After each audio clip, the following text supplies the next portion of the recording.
Almost anything worth doing will take time to build up and reach a point of maturity, whether it's building a brand or an audience on social media or building a successful business or even a strong healthy body, right? Like it takes at least a few years, if not more, usually. And it's because we need to, first of all, we need to initially fail and learn and make mistakes, but also we need to accrue this kind of incremental compounding effect that grows over time in one area specifically, right? So you're exercising, you build some muscle, you build a bit more, you learn about diet, you start eating better, you optimize your workouts more, you start to enjoy it more, so you go more consistently, and it accrues and accrues. So in a sense, like the last few months, you'll benefit a lot more than the first few months in a way. Now, of course, beginners see a lot more gains, but what I mean is that accrued growth has a higher effect towards the end of the building.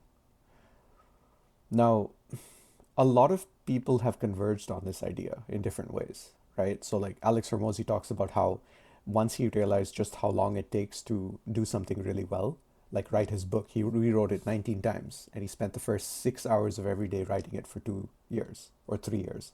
But it was a lot of time and a lot of revision, a lot of incremental improvement.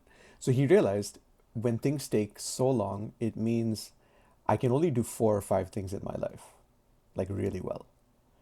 So he knows that he has to make those decisions wisely. Warren Buffett also said something similar about investing. He said, you only have to make 20 good decisions in your life, right? Whatever it might be. So it's worth thinking about what your values are, where you want to be, so that those 4 or 5 things that you do with your life, that you do really well, are actually in alignment with you. And they're not things like, oh, your parents wanted you to be a doctor, so you spent 10 years becoming a doctor. And now you're a doctor, but you're going to have a midlife crisis and quit and do something else. And that's fine because you can do 4 or 5 things. It means you can afford to waste a couple, but do you really want to? Right? It might be better to do things you actually deeply enjoy and want to commit to. And if you switch because you find something better, then go for it, right? But it shouldn't be that you're breaking your back building something for someone else and not yourself.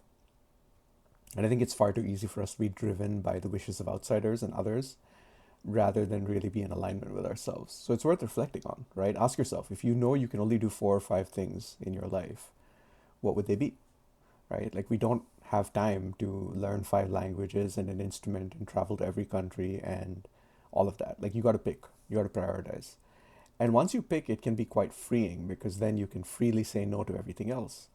Because saying no to everything else is saying yes to those 4 or 5 things.